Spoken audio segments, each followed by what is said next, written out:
run a channel called Matriarchetype. Let's hear from our lovely guests. I want to do a quick intro, just as always. So, Bonnie, do you want to go first? Hi, Sylvan.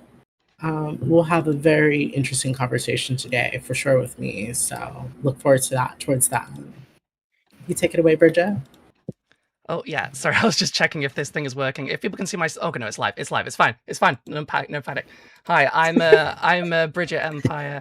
I'm a left YouTube idiot, and I say idiot because I am sick today because it's a heat wave, and I decided I could go for my usual 3-hour walk in the afternoon, and it turns out that I'm white. I mean, who knew?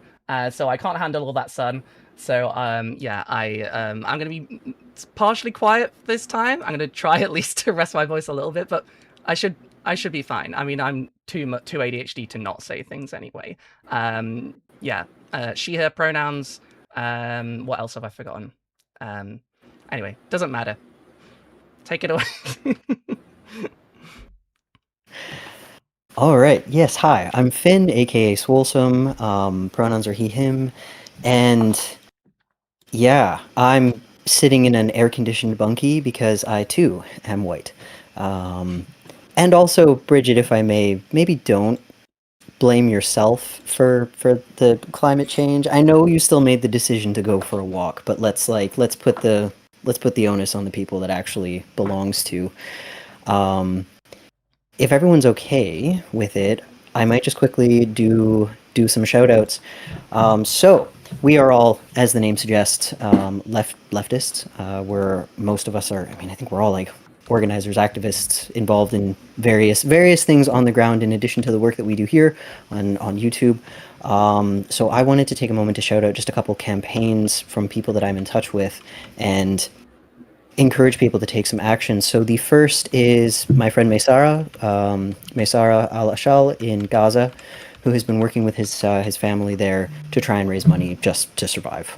They have been, I mean, anyone who's been paying attention to the news, anyone who's been paying attention to what's being done to Palestine by Israel knows exactly what's going on there. They have been raising money to try and evacuate, but those efforts have been shut down time and time again. So there are a couple things that I want to just quickly point out to people. When you look at Palestinian campaigns, it might look like they've raised a lot of money. I've noticed there's this tendency for people to engage with them by clicking and then be like, oh, okay, well, they've raised, like $30,000. Keep in mind, that's been since the war started, right? For a lot of these people, that's looking at $30,000 for, say like a family of 9 over multiple years now in a war zone. Like, so even if it looks like they have succeeded in their campaigns, they need monthly support. So I want to really encourage people to engage with them. The next is Amani. She is a mother in Gaza who is working to raise money for to care for her children. She urgently needs $600 by July 20th and $1,000 for her son Mohammed's tutoring as well. Really trying to get that together. And so she's looking into evacuation paths. So if you're listening and you're someone who cannot donate, but you are familiar with evacuating people out of war zones, we will include her campaign and information to reach out to her. And then the last is Sophie, who is a trans woman in the Goram refugee camp in South Sudan. So she is the mother of a found family there. She has basically taken a whole bunch of other queer people under her wing. She has been put through absolute hell, and she's still taking care of other people there. So Sophie is an absolutely wonderful person. She's a total sweetheart. We speak regularly, and I'd really like to encourage people to support her because Gaza has been falling out of the news cycle, and Sudan barely made it in the first place. And both these places, people are surviving genocide and all kinds of atrocities. So anything you can do, even if it's just reaching out to people, don't underestimate the power of connecting through messages if you are unable to give financially. That is my spiel. Thank you very much for listening. And whether it's $5, $10, or $100 or even more, if you can afford it, please give if you can. Thank you. Well said. Yeah, drop the links. I'll put them on the channel uploads as well, and also this. And there's also Project Sorsor as well with our wonderful Ahmed Sorsor. Yes, I know he does great work as well, like on the ground. Oh, good causes. Well, do you want to kick off, Cell Bunny, with the 4th of July stuff? The kind of yeah, totally. antidote to all of the great causes that Finn was talking about. Why do we need them? Talk about your country. Well, I'll say this: I don't care for fireworks, but Fourth of July is a very unnecessary, especially in this country, unnecessary holiday. 250 years of freedom for who?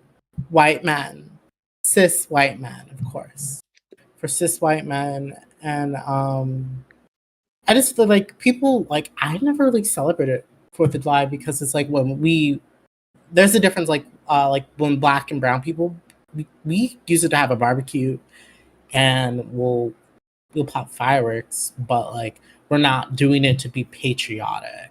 It's just more like a get together thing. But as I've gotten older, I've grown out of fireworks. But especially like being that I'm from OC, I was near Disneyland. I saw fireworks so much that I just literally I think that I'm more on this. I'm in a position where I'm like it's unnecessary. Like honestly, all the pollution that this does and heating and whatnot, and it's just like it really is our country that's up here toasting everybody up, and they don't care. And I mean, there was a lot of places that was telling people not to, where it was like they made it illegal, and people did it anyways. And I forgot what one location, but it burnt a whole mountain, lit on fire. That people would go on hikes for, and when it got all burnt up because someone didn't want to listen with, and they were using illegal fireworks at that. So, and this happens so often, and people, so it's like that is some more pollution and carbon dioxide is being put out into the atmosphere with all these fires that are being caused by idiots. I mean, and so yeah, also like on 4th of July, you saw that photo of that black woman on the bus with all those white supremacists on that bus. Like, so that like I'm adding that to my video. Like I have to like update that because that is like a wild one. Because look at the people that were in Charlottesville, that they're from the org that was birthed from Charlottesville. Those particular Nazis, those white supremacists on the bus that's masked because you don't know who the fuck they are. These people, and the reason why they're masked is these people work jobs that taxpayers are paying for. We're paying for their checks. So they're hiding behind masks because they want to be able to do that shit and still have us have to pay their wages. Yeah. These people, and it's scared. So yeah, that is the situation when you have these masked people who like the reality is like everything that would happen doesn't exist in a vacuum. That's why like I'm making this video about the alt-right problem because it like literally this is it manifesting of these things that led to Charlottesville, that then now what Charlottesville itself is now a starting point that led to what is now happening. Yeah. So you know it's so connected. Yeah. Sorry, you were going to say something, you go. No, just agreeing. It completely is gross. That photo, I think, is people are saying, you know, it's going to go down in history books to kind of really frame this time period and the horrible feeling. I mean, these cowards on a public transport that cover their faces. If you really want to hold to those beliefs, then show the world. And why aren't they? Because they know what they're doing is hateful. They know it's unpopular. And they know that, like you say, they couldn't go about their daily lives working in banks and tax paying. I mean, the dark part is a lot of these now have been hired by the FBI under Trump, which is a whole other thing. It's like Patriot Front, a section militia that was officially disbanded, apparently. Not so much anymore, just integrated. Jesus, I always think as well, like, I always like to use the thing of like, these are extreme right, alt-right, you know, people. The extreme left as well is like doesn't actually exist in the same paradigm. No one, like to my understanding, to my knowledge, what is deemed as the far left is like a separate thing. Like, but like you couldn't even get a group of what we know and define as like left-wing communists. So like not hateful, no one's calling for people to be hurt, no one's calling for any harm to anyone, just wants like to cease the means of production, to end capitalism and the patriarchy, like that. Those people couldn't walk along the street without Trump targeting them in some form. But you can get actual hate-filled neo-Nazis that are able to do this. Like my brain can't compute. Like someone make it make sense. Like I don't understand. Like why is that allowed? Why is that allowed generally? Like I mean, the why are they simple allowed answer is that actually the left is a threat to capital and the far right isn't, which is He upholds it. It's just Yeah. okay. That It's is the money. answer. That is the It's the answer. money. That is exactly Always why the there's a money. reason that the police stand with their backs to the white supremacists at every counter protest. It's crazy. It's crazy. It's also like not to because it's one of those things that people need to take extremely seriously. And in addition to that, something that I want to highlight just to give people hope. First, the cold, sobering dose of historical reality, which is that the Confederates didn't go away, they just lost power. The Nazis didn't go away, they just lost power. Like, these people and these movements have always existed, and I think I've said it before, but I'm going to keep saying it, that Trump isn't president. Like, America's not like this because Trump is president. Trump is president because America was already like this. And I think that is really important to remember when we're looking at this kind of thing. But something that I want to really highlight is the fact that they're wearing masks, to me, signals something that a lot of people who are witnessing this kind of hatred tend to forget. And it's a piece that they rely on, fascists rely on, to sort of intimidate us into silence and inaction, which is that they are ashamed in some capacity. They are aware that their beliefs are out of line with what the vast majority of humanity actually practices. Because if most people agreed with them, the world would already be, we'd have destroyed ourselves already. The world would be fucked. We wouldn't see the level of diversity, the level of compassion that we do see. They are incredibly destructive, they're incredibly violent, they're incredibly dangerous, and they need to be taken seriously, but they are aware of the fact that people don't like them. People don't agree with them. They are not the majority. They just pretend that they are to try and intimidate the rest of us into silence. So if you're somebody who saw Patriot Front marching, you're seeing these white nationalist groups, keep in mind that they've always been there. This infection has been festering since America's inception. But now they're getting rooted out and they're covering their faces because they're afraid of you. So use that. Use that fear. Use that knowledge. That's good to see. Good to hear. Actually, that's quite reassuring. I think I got told my audio is quite low as well. Let me know if that sounds better. But you were saying as well, so Selma, you were talking about 4th of July, so we come into this. Like, I was having this discussion as well, like, because obviously in Japan you get like a little bit of a group of Americans, people, different countries all kind of pushed together. Like, we do not get taught in the UK. I mean, Bridget, you can maybe agree with this or not, but like we don't really get taught about the 4th of July. It's not really like a serious thing for us. I'm only learning about it in like adulthood. Like it's very I'm going to use a word that I don't quite know, which is probably not a good idea. Self-aggrandizing, is that the word? Like it's also such an American thing to celebrate that. I mean, if you watch American TV, as most people do, you'll see it in The Simpsons or whatever, right? But I mean, there's a reason that Britain wouldn't tell you about the 4th of July. Well, yeah, also, true. That makes sense. We No, lost. Yeah, like, it's the most popular American holiday of all American holidays. But what I will say as a Black American and who's half Hispanic, the one that is wearing the American flags and shit and the hats and the whole American flag, whole outfit and overalls, one of them white people doing that. They're the ones being patriotic about it. So it was always like, I feel like what it is, the best way to describe it is that everyone has like, people don't like Black people don't give a damn. Most people just use it to have barbecues that aren't white. It's the white people that like make it a fiasco, they make a show out of it, and then they go and attack. What they would do, they would argue and attack people of color who weren't being patriotic in their eyes. So like this like harassment element of it where you have people to being told, go back to your country, go back where you came from. Mind you, be wrong. A lot of us were being American born. We're being told to go back to Africa. I will say as well, waving a big flag. Sorry.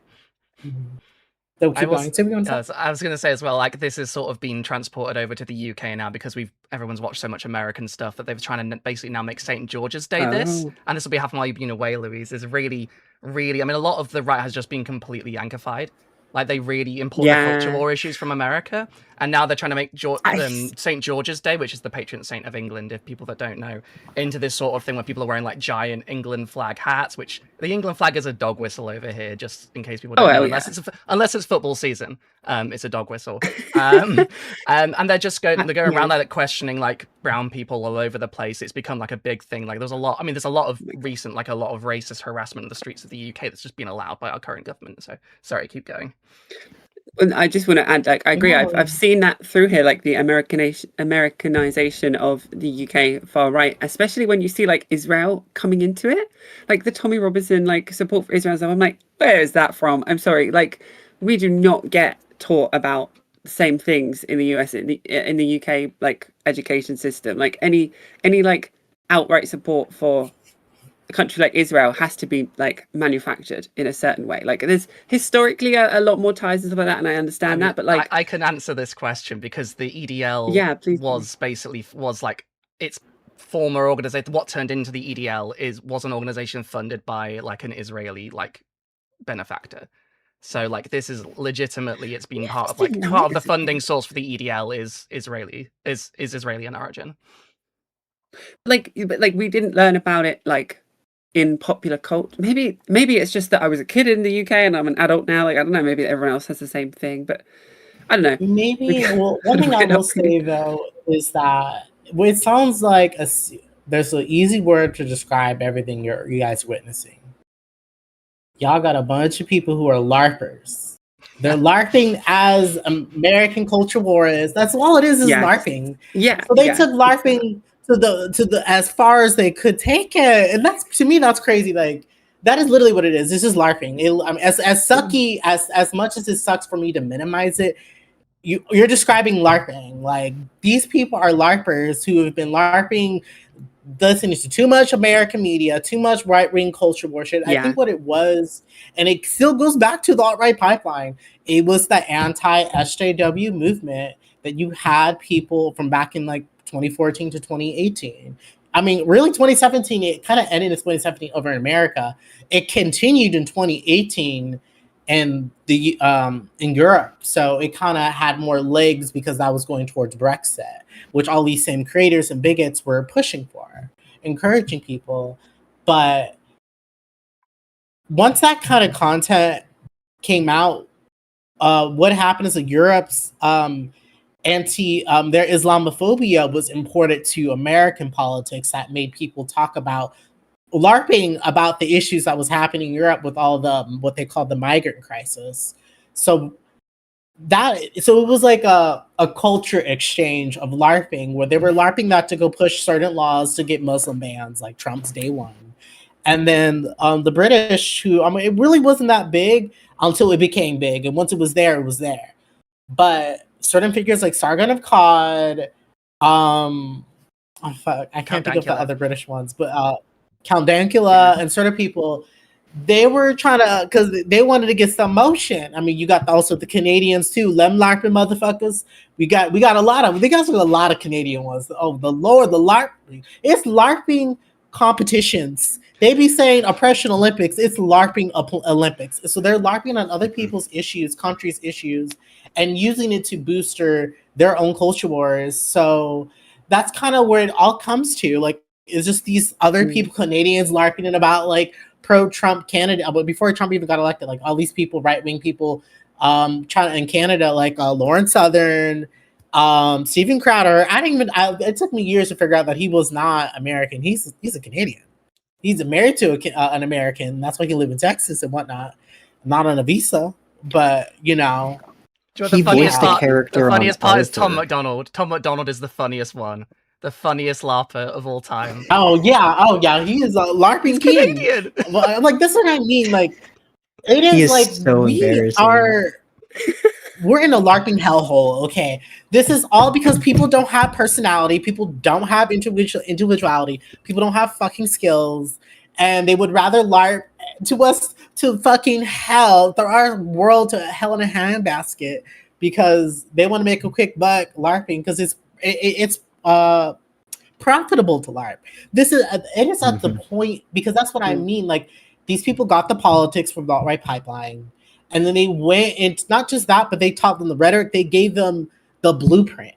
They gave them all the blueprints. These YouTubers is what they want to be. They want to be cool. They want to know how to like, because it was the start of the first time it was politicalization of fandom, weaponizing their fandoms to make political moves that were harming feminists, women of color, trans people, etc. Everyone that wasn't a cis white man.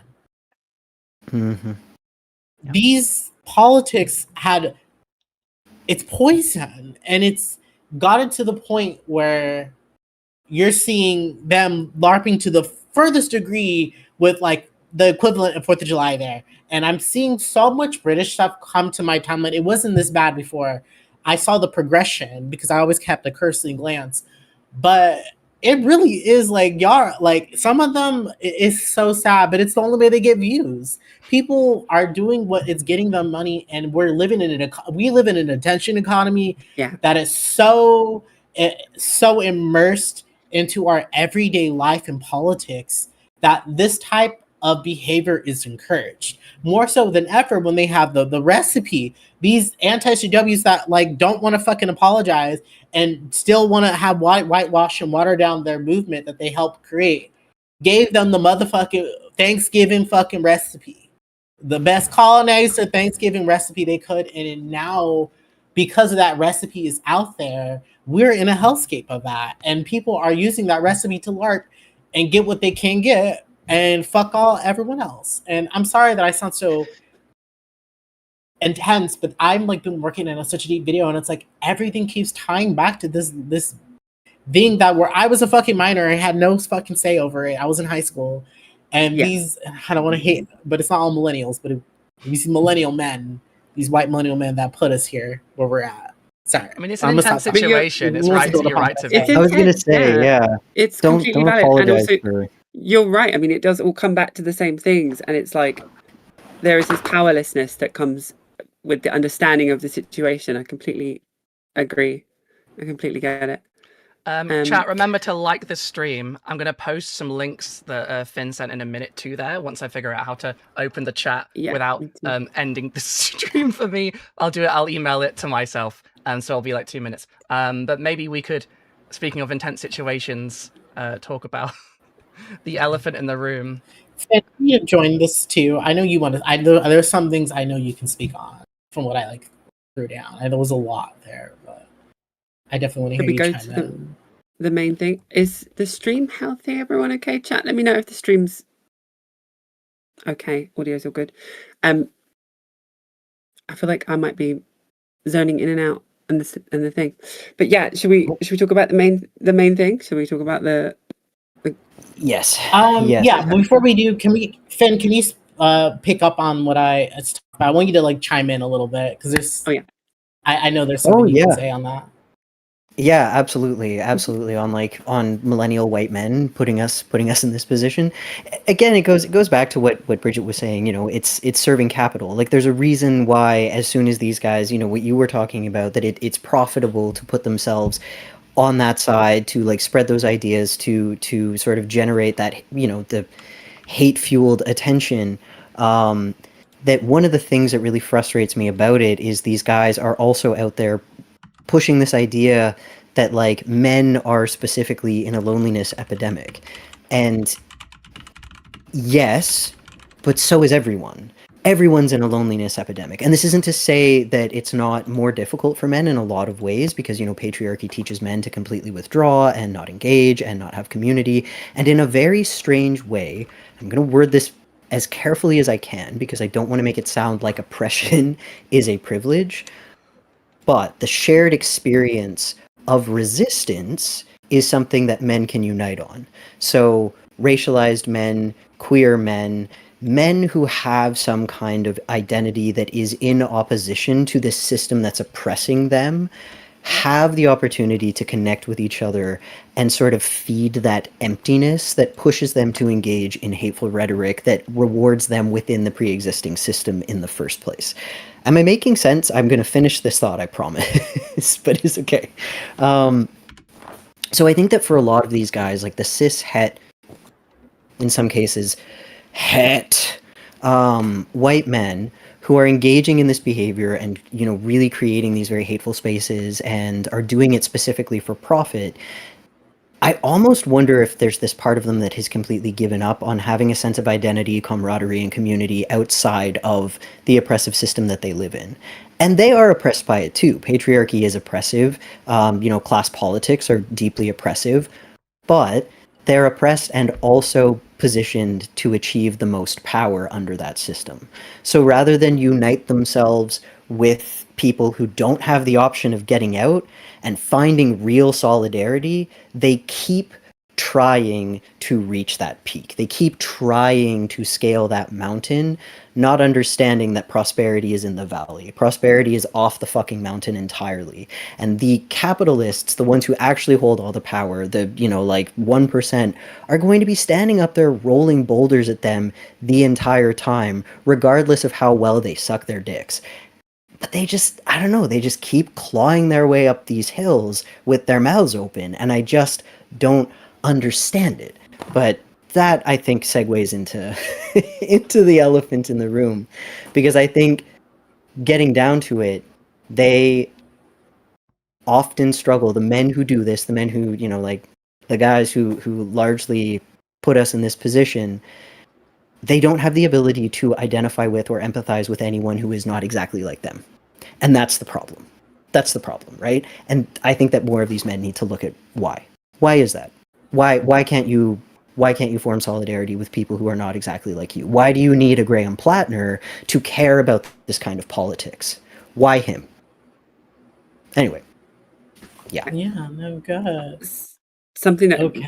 reminded me of that, I just want to bounce off as well. Like, we, like, patriarchy is upholding itself by installing the same, like, notions of patriarchy, right? And so, like, I don't know, I was brought up on most protagonists in films being a young white boy, most protagonists in games being some form of the hero is a young white boy, and variations of that are harshly criticized, or they're playing on a trope, but then they're still centering the trope technically. Like if you have a young, you know, black girl as a protagonist, but you aim it as we're going against the grain, like you're still centering white people technically, even if you're like counteracting it per se, and there's still so many things that you get this entire generation of white cis het men, like you say, that are just by default so used to considering themselves the center of the universe that when that is threatened in any way, they see that as taking away from what is the status quo, rather than having to face the fact that you've been, it's almost like the Truman Show. I don't know if anyone knows the film. So you've been set up to think that you're the center of the bloody world, and you're not, and that's actually so harmful. And to get you there, people have had to die and everything. That the idea of that being taken away feels like inequality to them. Not getting free access to women's bodies feels like a loneliness epidemic. Like I have someone in my family that I had a huge discussion about, like gender equality, and I said, talk to me about why men, our word women, which is why I'm segueing into this, and the first thing outside of their mouth was, but what about men? Men are lonely.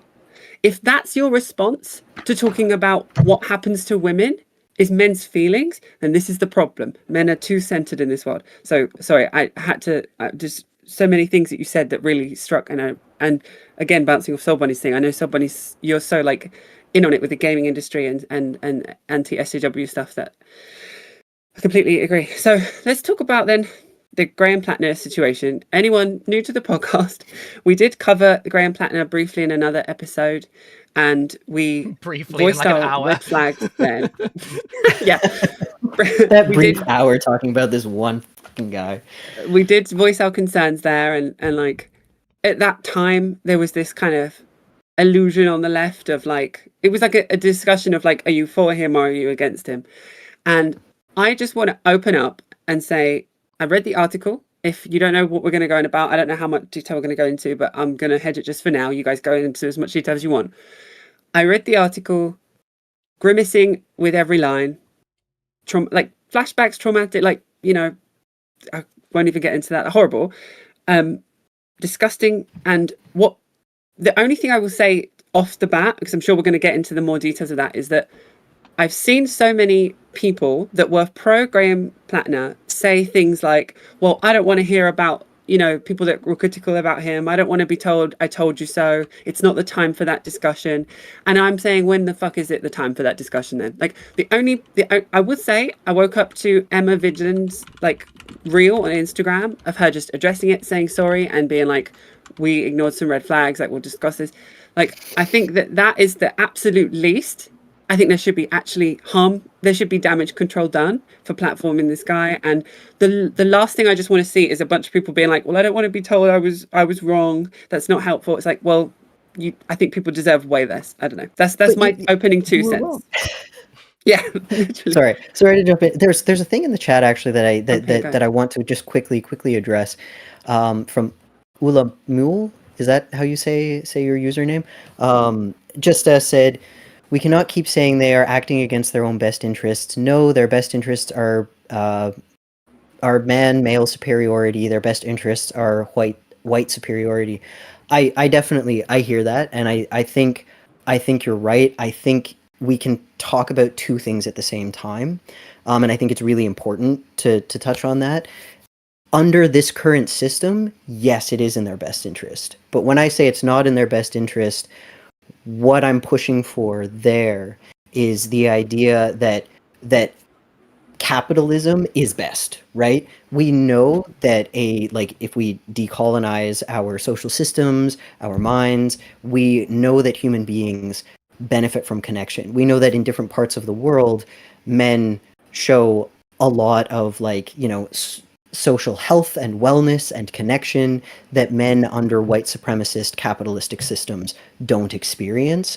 And so when I say it's not in their best interest, it's because I think we need to step outside of that system and recognize that there are things outside of capitalistic, hierarchical, patriarchal systems in the first place.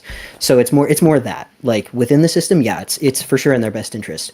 But how do we get them out of it? How do we get them out of the system to something that is healthier for humanity more broadly, right? Sorry, just wanted to. And it would be helpful, and it would be more helpful for them eventually as well, even if they can't see it right now. No, I agree.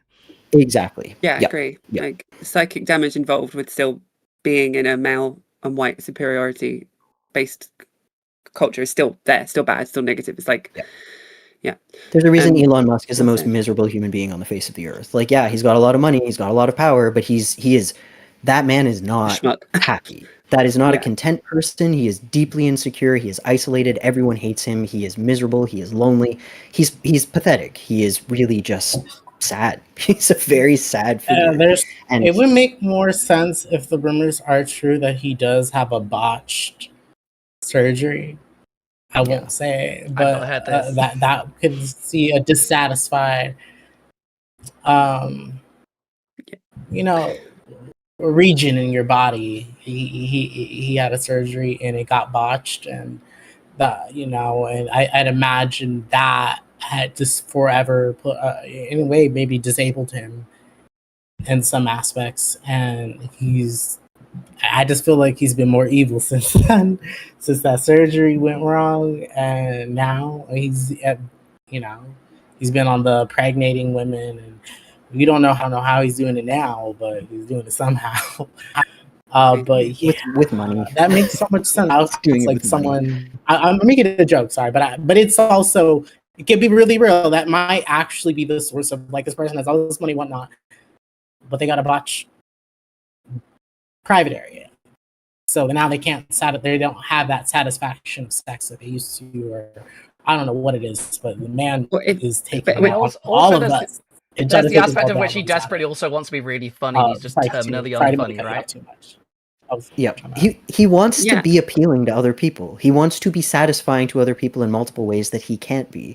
And when I talk about, like, these guys, what they're craving, that's what they want. They want to mean something to other people, and they think that the best way to do that is to win at hierarchical white supremacist capitalism. That's not how you mean things to other people. That's not what is going to enrich your, for lack of a better description, your spirit. Like, that's not what is going to make you a whole ass human being that other people care about. And I say this, I'm a trans man. I am 5'6". I don't have a lot of money. I'm a very happy, connected person.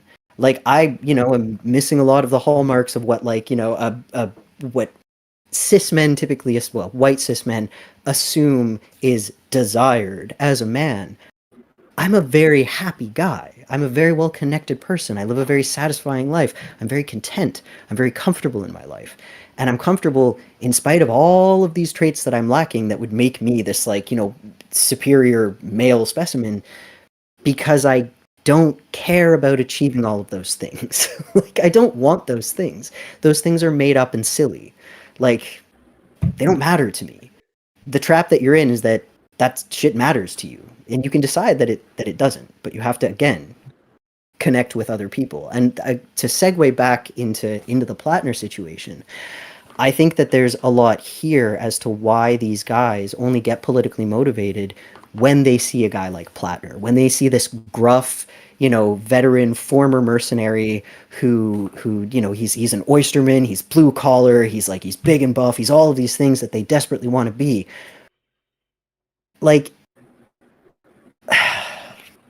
Is a I power lost my fantasy train of thought, but projection? it's Oh, I think Yes! you're right. Daddy. yes.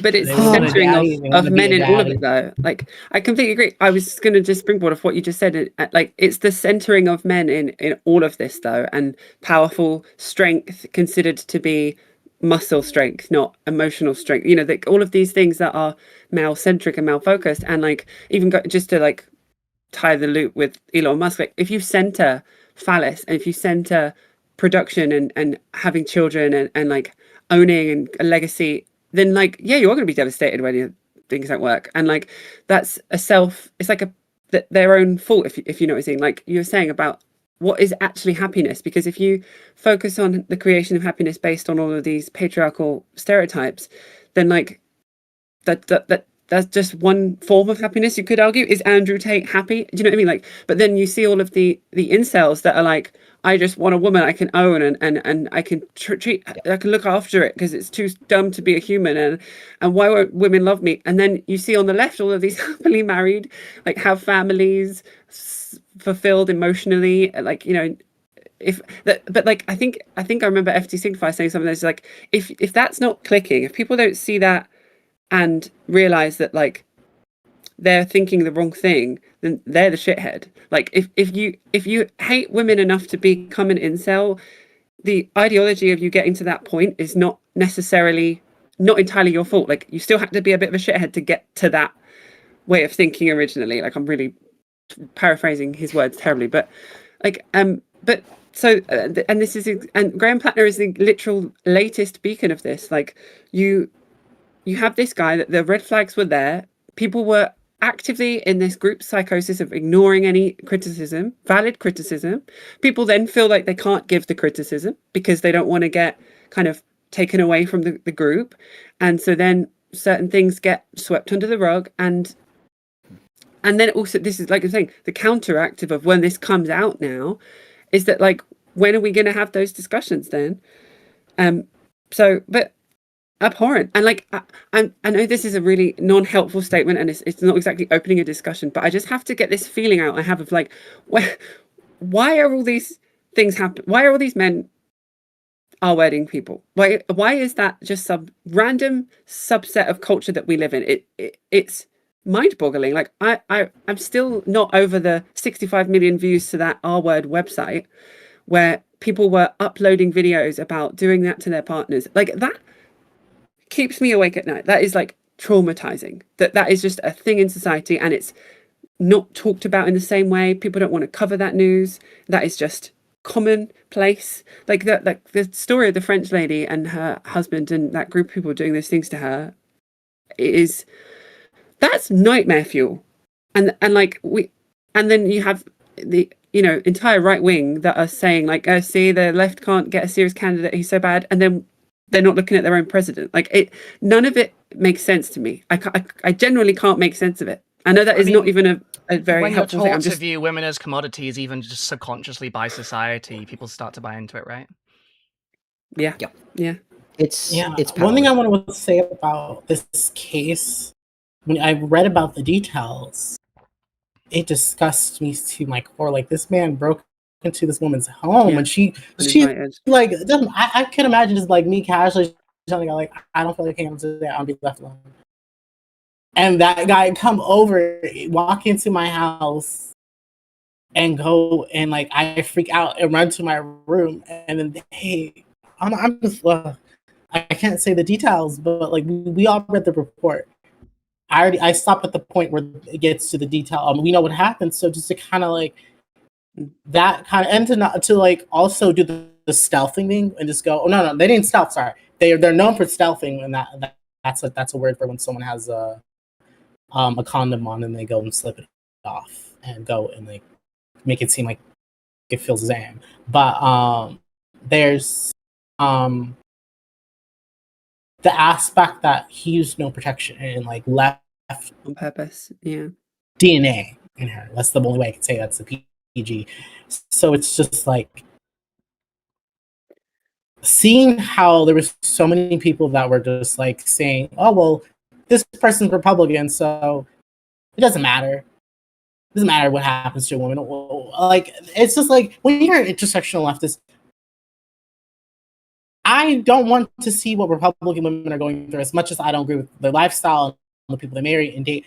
That doesn't mean I'm going to sit here like I don't care if their body's being taken advantage of and they're going through extreme distress. If a Republican woman came to me and told me exactly what Graham Patler did to her, I'm not going. Oh well, she's probably going to fuck that bitch. But a lot of people move that way, and that is so inhumane. Yeah. That is not the way how a human responds to things. And I saw people saying, well, if there's like a third person, like why aren't they coming out? And the third person was said woman that came out recently, and she said that she would have came out with everyone else, but because she was so afraid, not afraid, but she was in this conflict of like her agreeing with his politics and not wanting to mess that up for him, and her own feelings, and her having to choose between her closure, her how she truly feels, and everyone else benefiting from him getting help, him being a candidate that brings in Medicare for all, etc., etc., etc. So, yeah, like, and you had people. Now I won't say their names because I don't want to mix up who exactly said what, but I have a group of people in my head that all were running for defense on him. But it is disgusting that in this whole case, this woman was always there and always wanting to go there, but she had to. She chose to make that decision of because and for finally her speaking out, and I'm so glad. But I'm so glad people are finally like waking up. But like, at what cost? Like, you went and like broke bridges. You unfollowed a lot of people that were speaking up. You guys harassed. You had your fans. You weren't telling your fans not to. White left just showed us that like, because of my point is that BreadTube, its existence was to radicalize alt-right people who fell down the pipeline, and it shows that all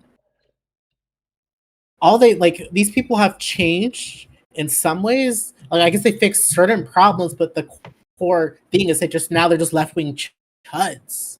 We have a left-wing chud problem because these people haven't really sat with like themselves about like racism and misogyny and whatnot. How did they got to that place?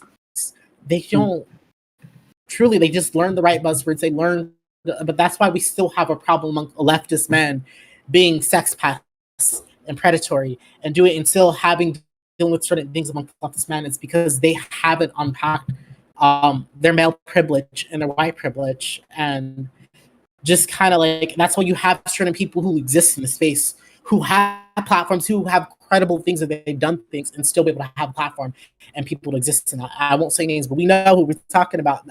So those people are the same people. It's not just them, but I mean, that's the same reason why like a Graham Platner couldn't exist and gain platform, gain energy, because these people see themselves in him. They see like, oh, this person's used to have a Nazi, used to be a racist. I used to say bigoted things back in 2016, 2015, 2016, 2017. Yeah. So people can change. So they kept using, oh, well, I've changed. People, so that was like the biggest momentum was people that were defending him. We're talking about that, well, people can change all this shit. And it goes back to the alt-right platform because that is their participation. They've participated in.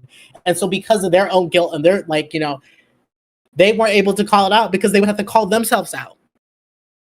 because never thought of it that like was the that. That's biggest so premise true. of that. But that is what it is. It is these people who fell down the pipeline or gave grievances to people they shouldn't have or to causes that they shouldn't give to. And so because they participated, they're not in a position where they feel like they can go and have that foresight, like people of color, trans people, women, etc., or even men, cis men who did that work. They can't spot that because they live in this conundrum of, well, they can change, I change, and who people who haven't really changed, who are using Gamergate tactics, which is dogpiling, brigading, silencing against other mass leftists. bullying. I think so much of this. I want you to pick up on it. Oh, sorry. So no, you I was saying you pick up on what I said. Oh, complete yes. Hard yes. Like completely agree with everything that you're saying there.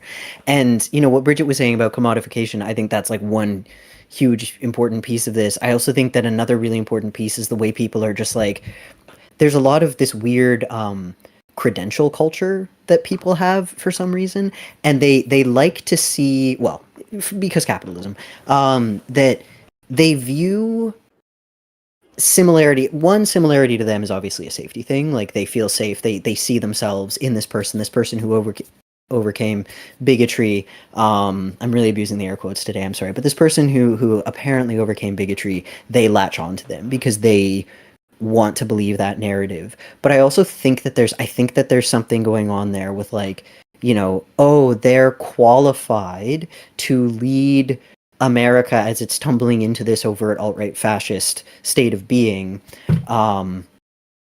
This person is qualified to then deal with that problem. And what makes me want to scream, and I'm going to use a little anecdote here. I was speaking with someone a while ago who was talking about having some complicated, a white man who is a good person and good at listening, but was having complicated feelings about a woman who got a promotion in, I think, a naval position over a more experienced male officer who was also up for the promotion, and was like, I don't know how I feel about that. Like, was she more qualified? Like, she didn't have as much work experience, blah, blah, blah. And I was like, okay, consider she has the work experience of a woman's labor for her entire life. What is that if not a credential in changing a broken system, right? Is that remembering that the people, for every single person that you see overcoming bigotry that is taught to us by the oppressive systems that we live in, the people who never experience that bigotry aren't less understanding. They're literally more qualified. They're more qualified because they were never pulled into it in the first place. They're more qualified because they always had an outside perspective. That's like not hiring a plumber because they don't live in your house personally. Like, that's silly. It's not a good analogy, but you get what I mean, right? Like, you look to outside expertise all the time. Why not on social issues? Why not on social issues? And if it's okay, I want to pull up that quote and I was going to say, don't forget the quote. Yeah. Encourage people to read this article by Toby Buckle. It came out back in December. It's called "The Americans Who Saw All This Coming But Were Ignored and Maligned." Call them the Cassandras, the people, mostly not white and male, who smelled the fascism all over Trump from Jump Street. Why were they alarmists, and how did anti-alarmism become cool? And there's a specific quote from this article. Please, if we can link the article itself. I really encourage people to read it. It's a very, very good read. But there's this quote specifically that I want to highlight. The first thing to say about fascism's Cassandras, Cassandra being a reference to the Greek myth, is that they're usually women. Not all women are Cassandras, most aren't, but most Cassandras are women. My sense is that Black Americans of either gender are likelier than whites to be Cassandras, and trans and non-binary people are heavily overrepresented within this group. So I want to pass this quote to everyone here to discuss, because I think I really need the people who are backing guys like Platner and then doubling down and getting upset with the rest of us for calling them out to engage with this reality that we're not doing it because we hate you. We're doing it because we know stuff you don't know, because we see stuff you don't see. And it's very frustrating when all of this comes to light, as it always fucking does. And then we get blamed for it like we are the reason Platner turned out to be an actual. You know, I'm sorry to make you censor it. Turned out to be a rapist, right? Like, Sounds that's like white not on us. fragility. I think that's what we're dealing with. 100%. Is white fragility. They haven't like it's them not being able to be humble enough to admit they were wrong or say Yes. sorry because they deserve a sorry Yeah. as well. And that's the problem is that these are already people that it's probably pulling teeth to get an apology from in their own personal life with the interpersonal people they are around or with. So the reality, like that's what I mean. Like when I say this space, like there's a large segment of these people that exist here because the space, the BreadTube was created to de-radicalize these said people. But as you see, there's a lot of them who haven't done the full work, and that's why they have such a loud presence. And they are all within so many audiences. They're not just on, you know, I'll just call them the debate bros side. No, it surpasses that. That's just one example of it. And, you know, they're all on the people that were pushing it. They're watching the Kyle Kalinskis, the Emma Goodman, who went and, you know, downplayed a woman's what she experienced. I'll just use it that word. Just we know Emma what Vigilant. we're talking about. Yeah, Emma Vigilant. Yeah, Sorry, I'm sorry. Emma Vigilant. I really appreciate how I think it's a humanist. Oh, Sam Cedar. It's that the humanist. Yeah, Sam Cedar. The way with the video he came out talking about it.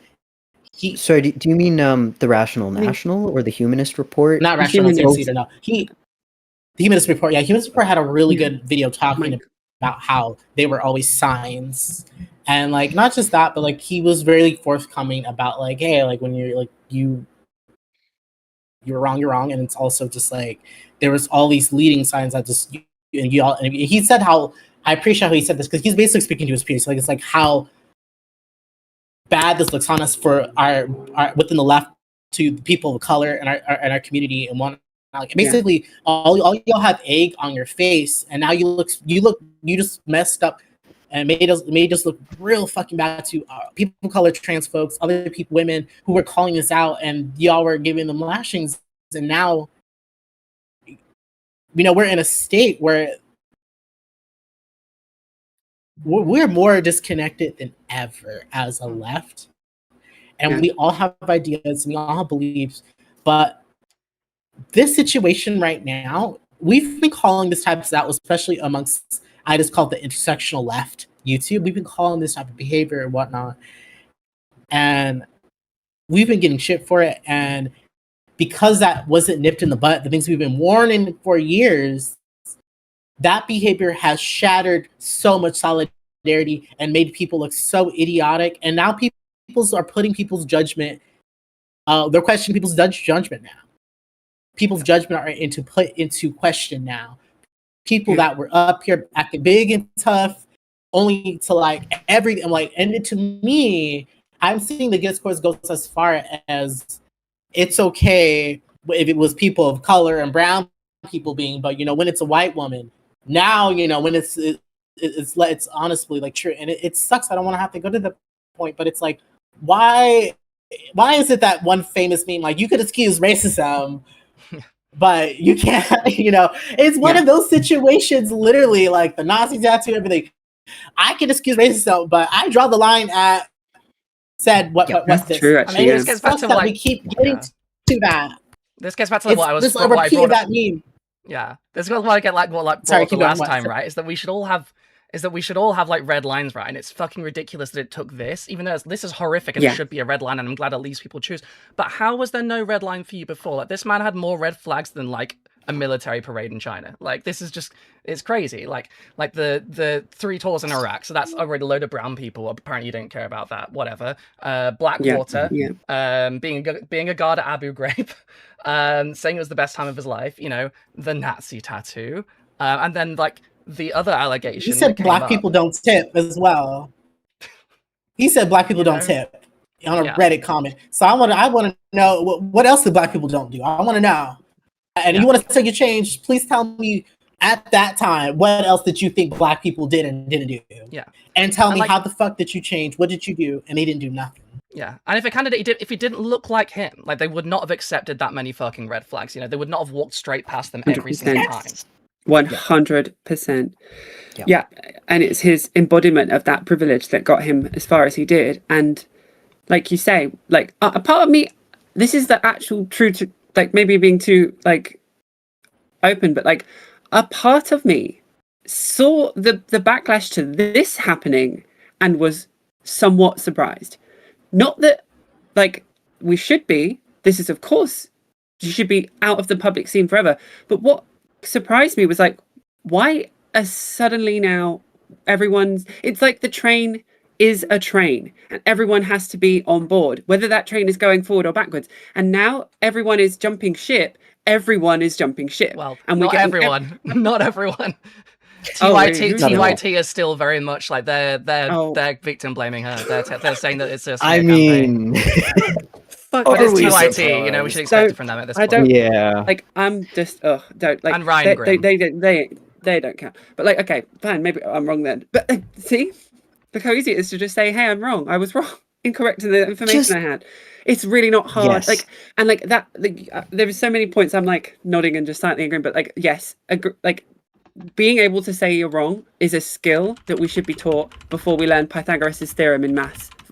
For God's sake, like, what, like, it is. I actually get people in my comments in my YouTube videos saying you should be more steadfast in what you say. Like, you shouldn't always like second guess yourself. And I'm like, maybe we actually should. Maybe we actually should say we're wrong way more. And it goes back to exactly what somebody you were just saying earlier about the attention economy and about, as content creators, we get your attention, and by doing that we have to sound confident, like we know what we're doing. And anyone in the public sphere, any influencer, any person in politics and stuff, has to sound like they are 100% correct, so that you can put your faith in them, believe them, that you're not misplacing it. The kayfabe. Yeah, the kayfabe, exactly. Because you're a brand and not a person. Exactly. And what that does is to lead into people two things. The people doing it have to just do a TYT, just never back down, we're never wrong, oh my God. And then the people watching it are led into this false sense of security that they can just completely put their trust into this one person. And that is just fundamentally, as a thing, not okay. What really gets me, and I just wanted to add this before the conversation moves on, is they must have known about this and they kept it secret. Mm. That to me is the most disqualifying thing about modern day politics, that I understand people are between a rock and a hard place. It's the Zionist or it's the rapist. What a horrible situation that we're in. And it's like, maybe that's because we should be taking it past the election cycle. Maybe we should be rioting in the streets. So I don't know if I'm allowed to call for that on YouTube, whatever. But like, we should be protesting legally. This is not these are not the view of everyone on this podcast. It's not the view of the Left Wave Transmission podcast. No, we should have a right to protest our grievances. But like, they must have known. He must have had that conversation with someone and said, well, there is some other stuff that I should probably tell you about, gang, my little PR team, in case that comes out. I actually know what went down. I just watched a video about it. Let me quickly explain it real quick. Basically, they hired, so the whatever the organization that got him, they hired a firm and got a couple things. They got things back, but they didn't get everything back. But there were certain things that the person that was the interviewer was asking him, like, did this and this come out? What particular things that we're seeing now that came out did y'all see? And he basically said, like, and I'm paraphrasing, he's like, yeah, I saw something, we saw some things were like that had come back. I was like, that's not a problem. We'll get over past that. I don't think that's enough to stop his campaign. That is exactly, and that was a white man. This is the same person that found John Fetterman.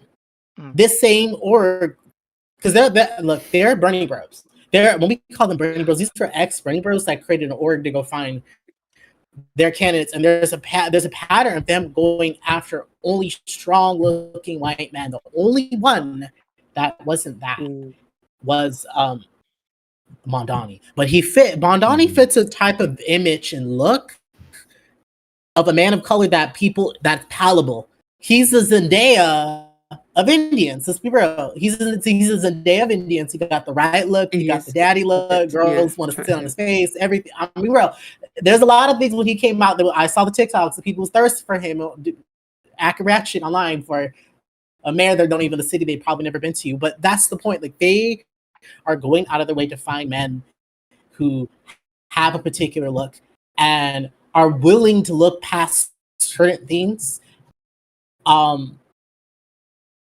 because they haven't done that breakdown. Like, these aren't people who are Bernie or bust, but these are misogynistic Bernie guys that made Bernie lose, like back in 2016, because they weren't intersectional. These are the same people who dismissed Black Lives Matter and said that they were taking over Bernie's rally and disrespected him, and people that participated in that discourse back in 2016 on that February of 2016 protests, that to the 2 Black Lives Matter women that got up on the stage and took over the last 15 minutes.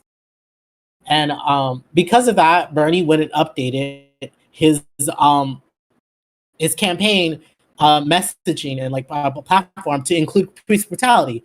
Prior to that, they did not have that. That's what I mean. Like, Bernie is a white man. Like, it took them 2 Black women taking over for him to include that, and they don't realize that they were helping his movement. But at every step of the way, they ignore Black people. He thought he could win a primary without the Black vote. They thought they can go and rather go get rural voters. Tried it twice, 2016, 2020, and got the same fucking result where they went for Trump, because they would rather do that and go the extra mile than go do what the liberals are doing, which is registering new voters, like Stacey Abrams. That's like the biggest, like, she's like, she's a corporate Democrat, but I will give her that Black woman was getting on the fucking road and got over 300,000 people in her own district signed up as new registers to vote. 300,000 new registered people. On top of that, we're fighting the Republicans who are on registering people and having them forget people to re-register. And they were doing things like really slick stuff. So like, they could have went and did that grassroots work, but instead it was white men hubris wanting this white man leading because the problem is what we're seeing. They want white men to lead the fucking cause. I think they know better. It keeps coming back to that. And because Bernie thought he knew better than Black people and trans people and whatnot, and their supporters thought they knew better, they pushed away Black voters, especially when he did that reparations. After that, did the reparations take, which was when he was asked, I remember this Black woman, it was at a college, she was like, what's your sense of reparations? Because I know you're really afraid to speak on it. You're afraid of that, and said that Black people deserve reparations. So what is your stance? And she said it very assertively. I love it. With the sass and all, as she fucking deserves. You can say that to your fucking potential elected leader. She doesn't have to tone police herself to say that. She wasn't cussing, so, at least she wasn't cussing. She wasn't screaming. It was fine. And he went, it's like, what do you mean about reparations? What do you mean by reparations? Immediately, that's dropped the ball. With Black voters, they're very simple. They were very simple voters. If you sound goofy, we ain't voting for you. That's all it takes. If you say some goofy shit, you're already out the window. Yeah. We don't try the person for it. And it's that simple. And so he's done enough. Like most Black people, takes one thing. Some take 2, but he's done more than enough goofy shit. And his fan base as well, his supporters, were being racist. I mean, these anti-SJWs were Bernie bros. Chris Reagan, Sean Head, all these other people who identified as liberals were Bernie's bros who were pushing the racism, were like the faces of the alt-right pipeline. The people getting people in it, like the gateway people getting you started. So like, that's what we're seeing. We're still seeing that product of Bernie bros who did not grow, who don't elevate, are moving an org and getting people put forward. And they know there's enough of an audience of white Americans, white leftists, who are going to overlook that because they also were edgy. I mean, that's why we had that iDubbbz conversation, was because of like the edgy culture shit. We're still fucking being harmed by it till this day. And people, that's why they're so quick to like bring him in, because all these people were already edgy back then, and they're happy to have their old edgelord now be part of the left, so they can like comfortably watch him and comfortably bring him in and comfortably have them on topics. Like, we're still dealing with the same edgy people, still wanting to show their edginess still through their candidates and their politics and push it back, but they might not say the edgy things they used to say, but they'll go show symptoms of being an edgelord. Yeah. Sorry, that was a tangent, but like hopefully that makes sense. I was just gonna say, like, while we're on the topic of white men's blind spots. I want to address one of the criticisms that obviously will get to anyone that disabuses Platner for obvious reasons, what we should. And as once some of my chat said that they don't think people can change. I did address this now because I think this is one of these things that I think people assume people who are against him think that people can't change. And I don't think that's true. I don't agree with that. I think people can change, but you've got to actually do the work. You've got to actually do the reading, you know? If people think, like, you can become a left, you can change some of your positions, but you also need to unlearn a lot of that stuff that you've absorbed, and you need to continue working yourself because it's never done, right? Like, you can read, like, Lenin or whatever, but you also, you know, you need to read, like, Hooks and Fanon and shit like that, and, like, Angela Davis. And, like, there's a lot of that going on that people don't feel like they need to, you know? They're like, well, I'm left enough now, I don't need to do the work. I've got all the right positions. No, you haven't unlearned it. You've got enough that you sort of understand the economic things, but like it ties into everything else, you know? I think this is another one of these big problems where like they're coming in and they're like, well, I've changed, like through like Kyle Kalinske wasn't like super left before. And you come in and be like, oh, well, I know what's good now. And this guy, his vibes seem really good to me. So obviously this is, but like if you had that knowledge, you'd be looking at things and thinking, wait, why am I being okay with this and that and this and that? Which would be red flags to like most people who have like a sense of danger when they see like who can see like they don't look at a white man with like massive muscles who've been in the military and immediately default to like the hero worship that a lot of white male Americans go into with the military. And especially, I say this especially with Americans because I feel like the military worship is fucking weird, but like maybe it's other places too, but like that is deeply bizarre and it's like a real blind spot. And I think, you know, that if you think you're over it, you're not gonna question it, right? Finn has to go in 5 minutes, so let's give Finn the last 5 minutes at least on the floor before they have to get going. I want to make sure you have your say. I'm trying to keep you on time. Thank you. I mean, what you were both like on fire there, so I appreciate that. Sorry, Bridget, to jump in, but I wasn't. Anyway. I'm not even going to say anything that's particularly different from what you're saying, but just to kind of summarize the reason that the Shuan head types.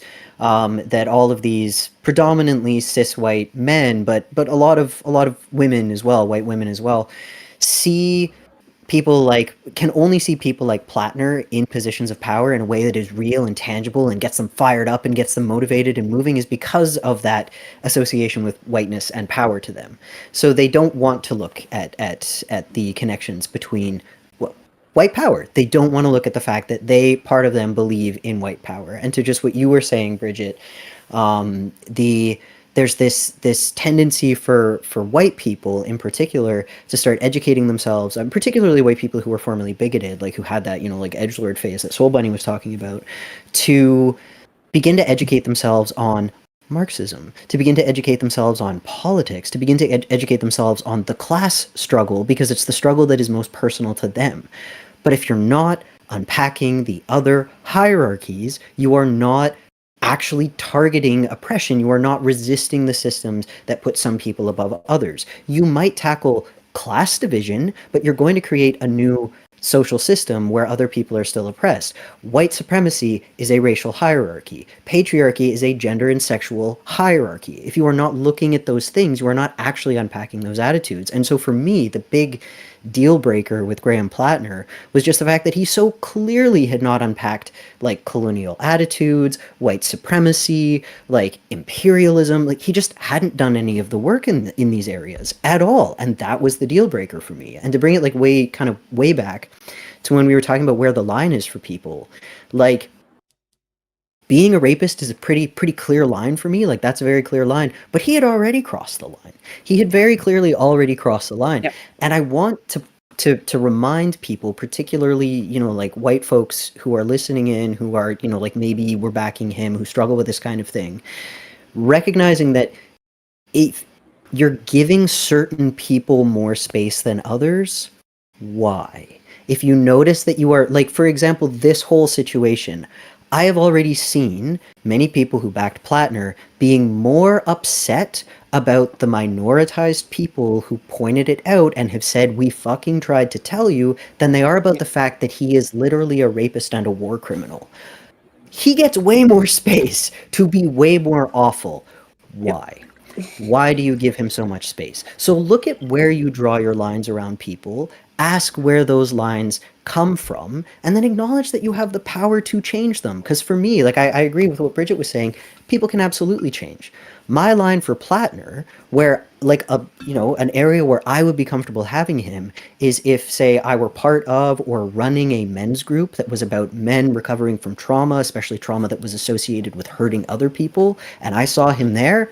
Hell yeah, brother. That's where you belong. Like that is a place where I will form a relationship with you, where we can build solidarity, where we can engage and change together. That's a place where that can definitely happen. The fucking Senate, not so much. Not so much. Like, look at your lines. Look at your lines and choose where you put them and ask where the impulses are coming from. Because I can almost guarantee you that if you grew up in this incredibly oppressive, hierarchical society, they are coming from lessons that you learned about who is better based on virtue of identity. And to top it all off, the fact that these people are complaining at everyone else, particularly racialized women, about identity politics is just another way that they have created yet another form of oppression within systems of movement. Systems of movement. Oh my God. Systems of resistance. Resistance movements. Let's go with that. So those are my 2 cents. Well I said. completely agree. I That think was so good. this halo effect on him that it is like it ties into the pretty privilege of it as well, or the perceived pretty privilege of people of his likeness. And I think somebody nailed it on the head when she said, like, people that have come from the right to the left, they see themselves in him and they want to justify the fact that maybe they haven't done all the work so they can project that onto him, because they're like, well, maybe he's not perfect, but maybe I'm not perfect. So it's like, maybe everything's perfect. But what I want to just add it before we go is like, what to me is really clear is, especially bringing in what Bridget said about like who has actually done the work and who hasn't, is that if you've come to this radicalization to the left and you've kind of literally become woke with the original word of it, you've unlearned a bunch of shit through just online discourse, or you've just done like some form of, like you say, studies into economics or politics and stuff alone, then you have chosen that. And I think the cis het white men that do so have an entirely different lived experience than someone that is forced into the understanding of those systems being innately flawed and that patriarchy is flawed through their identity. And like, again, when you have a trans woman of color, the intersectionality of how different their life is going to be, how people treat them. And I think that they are not the same. You do not get to the same place. And I can, even as a white woman who transitioned, seeing how the world literally treated me differently when I was male or expressed male to now, the same people, different interactions, the same situations, different interactions. I could get a fucking job just by putting my fucking white name on a CV and applying for it, and well underqualified, and I'd walk into it. And then as in like my corporate girly boss era, I'm watching people get hired under me with more money, and I'm being told by my bosses, well, you can probably not get any higher because you're a woman and there are no other female managers. I lived that experience. It was different for me, and I had one of the easiest versions of it as a white girl in the world. So like, you do not walk in the same path, but even if you come to the same ending of being a leftist, a radical, whatever, you've learned some stuff, you do not see the world in the same way. You never will. Like, and so a lot of this cis white men that need to grapple with that, they can't, they won't, they never will, because they don't want to admit that they haven't got all of the information they need, because they're taught, like I was saying earlier, they're taught that they know everything, they're the smartest in the room, they could beat any woman at chess. I could probably actually beat that famous tennis player at tennis, like, just because she's a woman. Like, that's actually how they're taught, and they think they'll never ever understand the difference. And that's, I think, a huge issue here, is that like there's just this innate belief that they are okay, they've done all the work, like you both said, and like there are some things you can't read in a book. There are some lived experiences of society, of being ostracized, being a minority, that are quite hard to explain, especially if your eyes and ears are shut to it, like they often are. And I think that's a ripple of what we're seeing here, like that on the left, at least, there is you can see the difference. Like, I think somebody said the intersectional online left is a great term for it. Like, that there is a difference than the Karl Kalinskis of the world. I'm sorry, there is.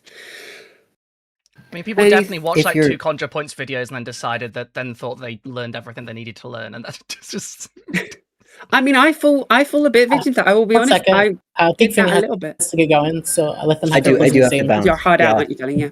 Yeah, no, I'm sorry about my alarm going off in the background. It's reminding me. It's like, hey, get out the door. Send those But yeah, links, by no, the way, just if you haven't already. yes, I will. Yeah.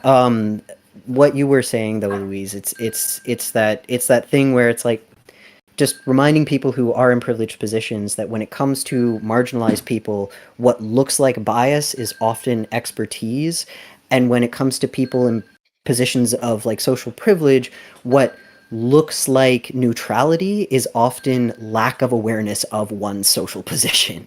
So just like don't confuse those things. Anyway, I'm gonna bounce because that alarm is making me want to crawl out of my skin. I love you all. Goodbye. Love you. I Night. love you. bye. See you next week. Sorry, I try to manage. I try to moderate. No, you've been keeping us on Some track. You I've been did people. really great. appreciating Very it. good. I loved it. It's kind of like Yeah. a bit sexy. Yeah, I don't try to cut people timekeeping off. queen. Sorry. I have way too much ADHD to function without someone keeping me on track. So. Oh, I know. I've been managing ADHD. Actually, that's what was helping. I had to I know if I don't say something, I want to make sure things gets their. So I make sure they get their moment. Because I knew they had to go. So I'm like, can you let them have their last 5 minutes? They had their little tangent. It was good. Yeah, it really was good. I would definitely say I'm glad we're coming to all the same conclusions and building upon each other's hypothesis that we are having, because as all of us as women, trans women, I thought we've been seeing, as people who've been online. I mean, I know, Luis, you're a little, you came to things a little later than us because you weren't like there for like the Gamergate or even the whole like anti-shit wave. You were probably closer to Brexit was when you probably Brexit was my first moment. Yeah, it was. So it really was. I made a good assumption. Okay, that was an educated guess. Pretty good when you see like a British person who's like half of it's just like, oh no, this is because of Brexit. And but like as I was connecting that, the whole thing was like when you're talking about LARPers. Yeah, it was initially American. I mean, well, we had our own shit going on anyways. It was the Gamergate thing. That's what had the British people LARPing, going in on that. I mean, also Anita Sarkeesian. That's where Sargon created his channel because of that. Mm-hmm. So there was certain internet chuds, the original chuds of the internet, as I would call. I'm calling in my video because it's chud behavior. Because like I can use the language of today to describe the past, and that's really all it was—a bunch of fucking chuds. But we had the he was a chud, a chudling at the time, so he became the chud prince to chud king. So Sargon went and him and his lackeys helped create representation for more LARPers. He was the LARPer king. He was such a fucking terminally aligned person that when I was going to his internet archive, and it was like just like each download was just a different day. It was so fucking long to get through each year. This guy was uploading 3 videos a week at times, 3 to 4 videos. This man was just constantly like, what would that? I can imagine what that would do to your head. So this person was given the LARPing American news to a British audience that eventually grew into American audience. It was like, and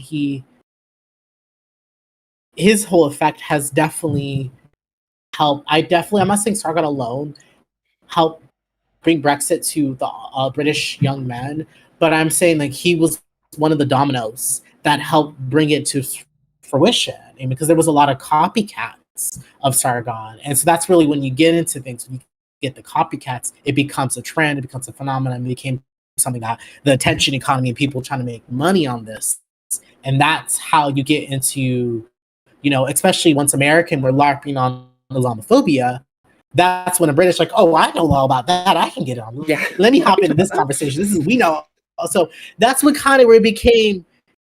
They were LARPing on, so it was a unity thing. So it wasn't that it was entirely just American, but there was a certain point where it was symbiotic. I can't say proper symbiotic, where they were feeding off of each other. It's bullshit. It was racism from there being brought up, just as ours was going up. So because white nationalism was going up all over at the same time. I mean, like I remember with the French one, they had that generation. What was the next generation or something? Generation Youth or something. It was, I remember, I forgot what it was called. It was Generation something. Was that Generation Europa or something? I can't remember. Yeah, something like that. Generation something. But they were over there. They had their rights, their whole thing. Everyone was, I mean, you had Count Dankula, wasn't he in Ireland and the UK as well, but like he wasn't in Ireland, he got arrested there. It was, or Scottish, sorry. Sorry, with the redheads, I'd be getting mixed up. It was either Scott, but I'll be real, I had to hold myself accountable. But yeah, no, yeah, he was tried there. There was a building in there. Italy, racism crazy. I mean, now they know, everyone knows how they are over there. But at the time, they were having their shift. So it was, I would say, like, Western chauvinism as a whole at the same time was being beamed to everyone's, I mean, even if you weren't engaged, that culture was being beamed throughout the whole, not just, you know, on the America side in Canada, but also Europe. And it just kind of, we're living that because of those chuds. And really it is like millennial cishet men. Yeah. I mean, that the sad reality is, like, as much as the bigots of the power of the boomers and whatnot, it was the last nail that put the coffin. It was the millennial white men votes and their actions and what they're putting online and whatnot is what put us here. And I hate, I don't want to, I don't want to blame all millennials. No, it was millennial white men. I blame them for everything I'm going through right now. Because when it was their time to not drop the fucking ball, they went and dropped the ball for Republicans. Like, they weren't going to act Republican because of what? Political correctness. They're anti-political correctness. That's all it took. That was all the cheese. That's all the bait for the cheese to put us to this timeline was Trump was anti-political correctness. All these people were anti-political correctness. They're running campaigns in Europe. So that's all it took. That's all the cheese they needed was anti-political correctness. That's all it took for us to be put in this timeline. That's all the these are rats that can't help. Like, it was a trap, and they saw that big ass cheese, which is anti-political, and they just couldn't help but to get a bite. They could have helped themselves. They could have, and now look at where we're at.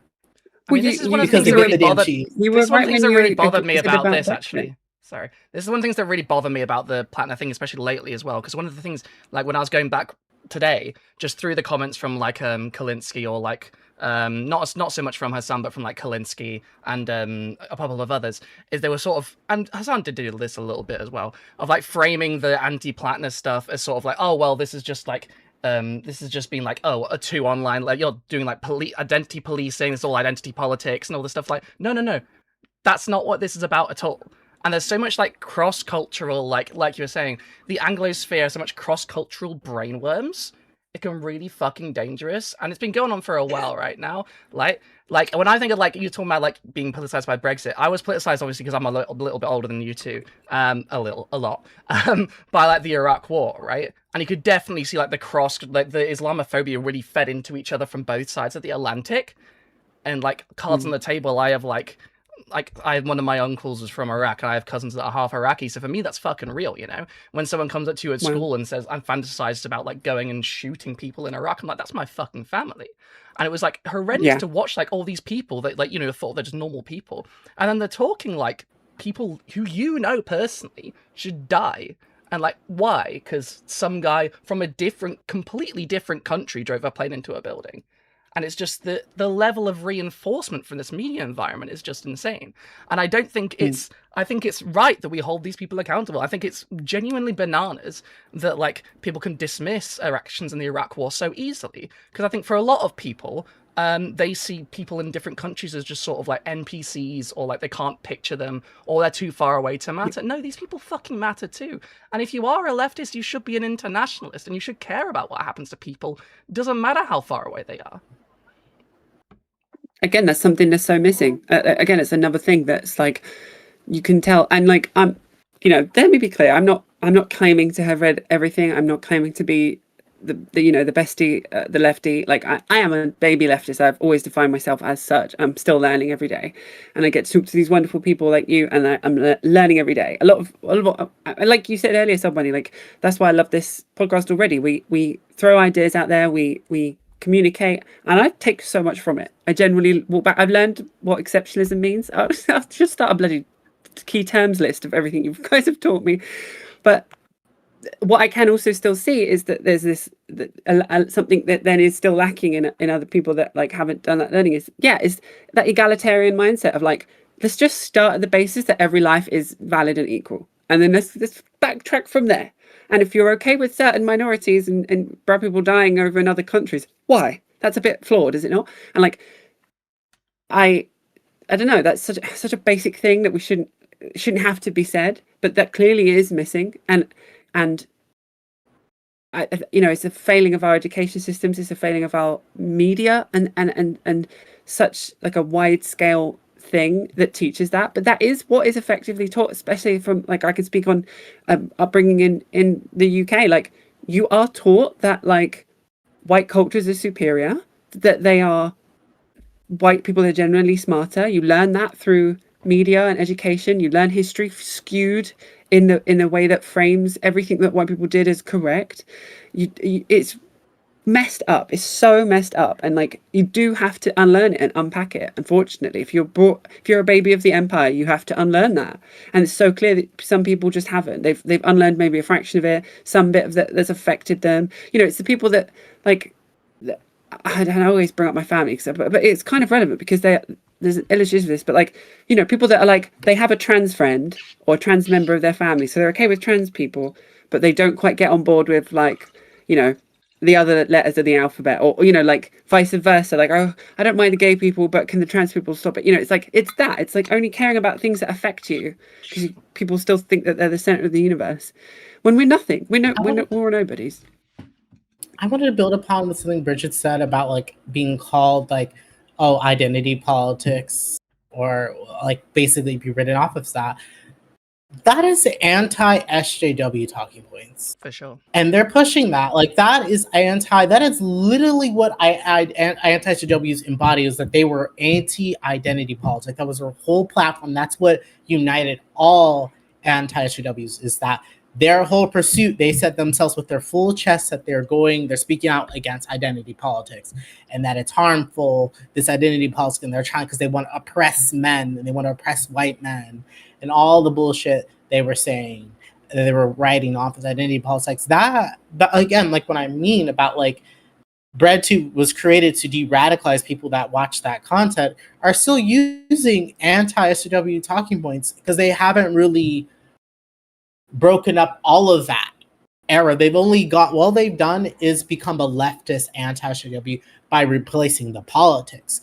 They have correct politics. They maybe worked on certain aspects of themselves that is better, but the full package ain't done. They ain't read the bell hooks. They haven't really sat with themselves with why they were vulnerable victims to that type of content. How were you able to fall down the pipeline and something else?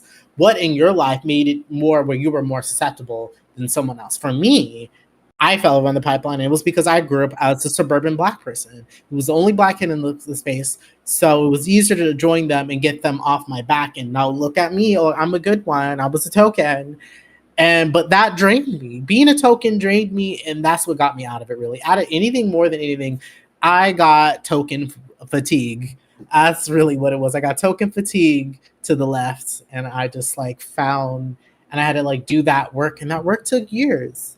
That work I was doing, it took at least a couple years minimum to even get to the point where I was able to confidently call myself a leftist and not sit here and just like quickly throw a label the second I watched my first Angela Davis video, interview or whatnot. But I did that work, and so when I see people so quickly, especially white men, say they've changed and grown, and I look at my own journey, how it took years of unlearning and whatnot, and I'm like, wait, you ain't doing that. You have done a fraction of the shit that I've done for me, and I'm not even white. Yeah. So, but that's so common. Sorry, keep go join in, Louise. I just wanted to add, sorry, just say, and that's the difference about going into something not expecting to have all the answers and knowing everything. And that is, I think, this wall that we're coming up against. Like it sounds like you went through a similar thing, but like if you go into society like with some humbleness of like, hey, maybe I don't know everything. Maybe I'm not right about everything.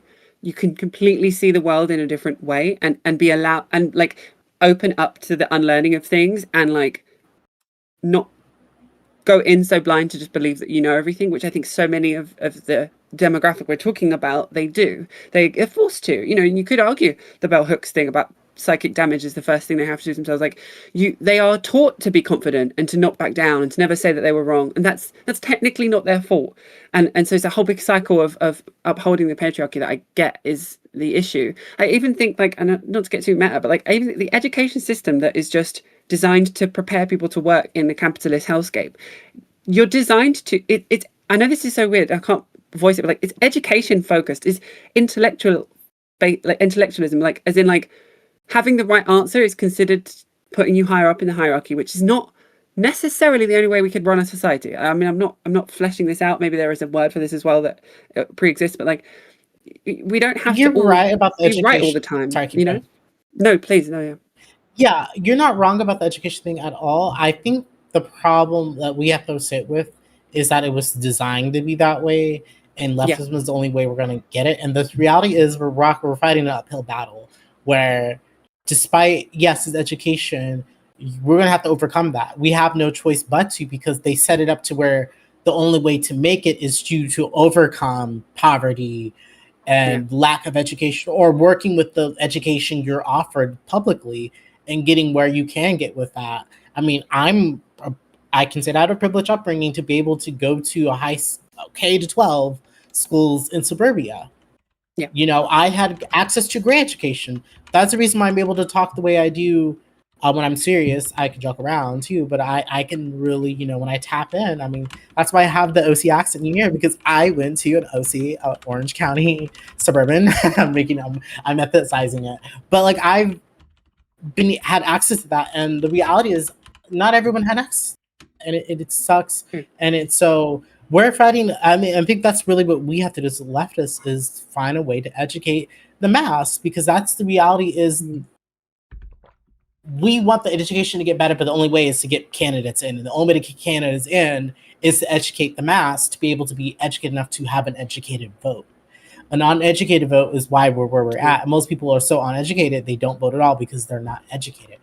And it's not just our jobs, it's so many other ways. But as creators, like, that is really what our goal is. This isn't to go have a mansion and a house. This is, we care about the cause, and we may not, we want to elevate these conversations because these are necessary, because at the end of the day, I mean, that's why, like I said, for me, like this video, I'm taking my time, and I'm glad I just got some news about it, where like my hard drive that I was going to that had my old data on it, my old interviews and everything, it would cost $3,000 to get the data recovered, and I said, fuck that, bye. And I'm glad, so now I can move on. But I'm putting my foot forward in this video about this and this alt-right pipelining, because I want it to be not just my magnum opus, but I want people to be able to learn. If I leave YouTube, I'm leaving them with something that's going to give them everything that I put my effort and my energy into, so I can leave knowing they know everything, all my research and study time, and I can condense into one or two videos that's going to get them to where I hopefully with someone else will pass them on to someone else and do that work. And so that's what my goal is right now, is to get that, because without people understanding that like everything is connected to the initial culture war that started from Gamergaters and even from the year prior, we're not gonna, like, people are fighting in the dark. So many people, so many Americans, British, UK, they're fighting in the dark because they're not online. And it sucks. I don't want to be, but because we were online, and some of us who learned later after the fact, we learned why. We learned where this came from, and that there are so many people who are internet illiterate. And we need to give them that literacy, because without that literacy, they're missing pieces to the puzzle. And to put together the full puzzle, you need all the pieces. And, a lot of people, we understand the political aspect of it, but there's aspects of the internet literacy to be able to understand how some of the political things that happen. And so to end that, because I have to get going, but I'm getting picked up, but in a couple minutes. But I want to say that is something like we need to put emphasis on, and I think that's what our goal is.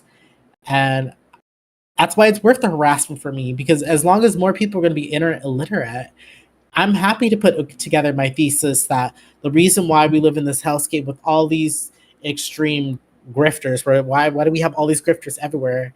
Why do we have these type of these politics? I would go with like politics, the positions right now.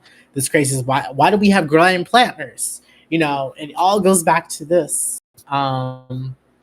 One thing I would just end on though, like you're yeah. saying though, like what it does teach us, if I could find a silver lining in this fucking shit show that is the Graham Platner situation, it has made me feel a bit more confident to hold my beliefs steadfast, even if some of the greats in internet leftist spaces are not saying the same thing. It made me realize like let's all just actually really stick to our guns then, because no pun intended, Graham, because we all called it out, and like part of me was like, oh wow, there seems to be this discourse. Maybe I'm, especially as someone that's kind of new to the space, I'm like, maybe there's some stuff I don't know. Maybe there's, again, going into it with a bit of humbleness, but like, no, let's just actually just say what we think, and if we're wrong in the time now, like then let it be, because it will be gratified later. Like, you know, and that goes into your YouTube stuff, Sobani, and everything that like you've gone through. But like, you will get vindicated at some point, I'm sure. And like, that's given me a little bit of confidence to like kind of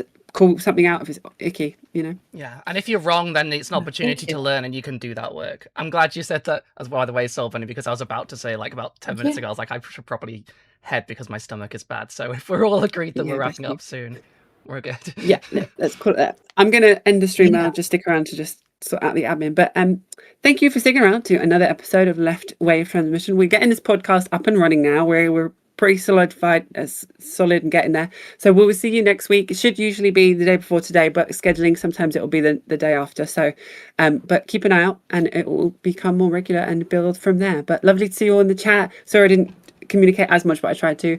Have a good week, and I'll be working on a video soon. Some personal stuff going on, but I will release content at some point from my side. But to my chat, love you all so much. Take care of yourselves, and I will see you in the next one. I'm going to end my stream there, but